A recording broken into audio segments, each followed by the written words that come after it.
Hi friends, మీరు బాగున్నారా? నేను చాలా బాగున్నాను. కోకోనట్ ఆయిల్ వేసేసుకుందామండి. బంగాళదుంప కూర వేసుకుందాం. ఆయిల్ బాగా మరిగిపోతుంది కదా, జీలకర్ర వేసేసుకుందాం.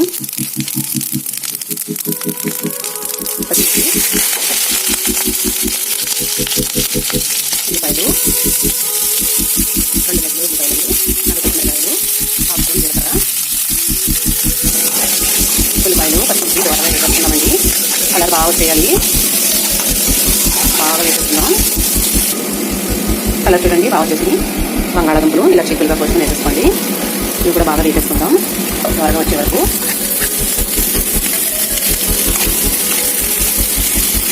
బంగాళాదుంపలు 4 గడ్డలు తీసుకున్నామండి. ఆ ముక్కలు ఎంత హైట్లో ఉన్నాయో అంత మూట పెట్టేసుకుంటామండి. బాగా మగ్గిపోవాలి. మగ్గిపోయింది చూసేద్దాం. చూడండి మగ్గిపోయి.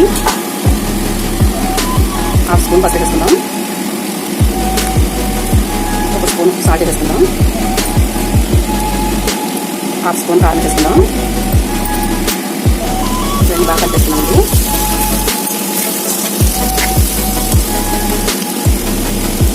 జవాది సున్నుండిపాయ ఒకటండి,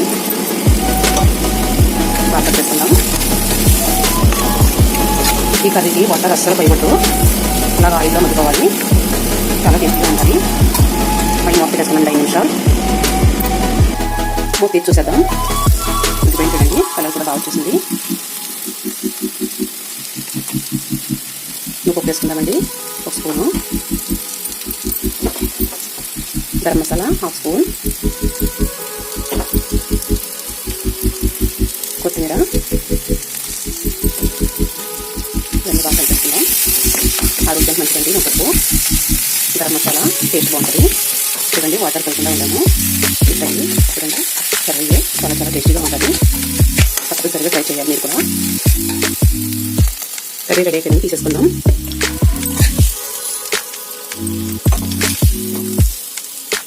చాలా టేస్టీ అండి. వాటర్ ఉన్న వాళ్ళు కొంచెం ఆలోచించాలి. నార్మల్ వాళ్ళు ఫుల్గా తినేయచ్చండి. బంగాళాదుంప కర్రీ అంటే ఎవరికి చెప్పండి. అది మేము ఉప్పు అన్నీ చేసుకున్నాం కదా, చాలా టేస్టీగా ఉంటుంది. వాటర్ కూడా పోయలేదు, టేస్ట్ ఎక్కువగా ఉంటుంది. కర్రీ రెడీ అయిపోయిందండి. చాలా టేస్ట్ చేసేద్దాం. సూపర్ అండి. నేను చెప్పాల్సిన అవసరం లేదు, మీరు కూడా ట్రై చేయండి. బాయ్.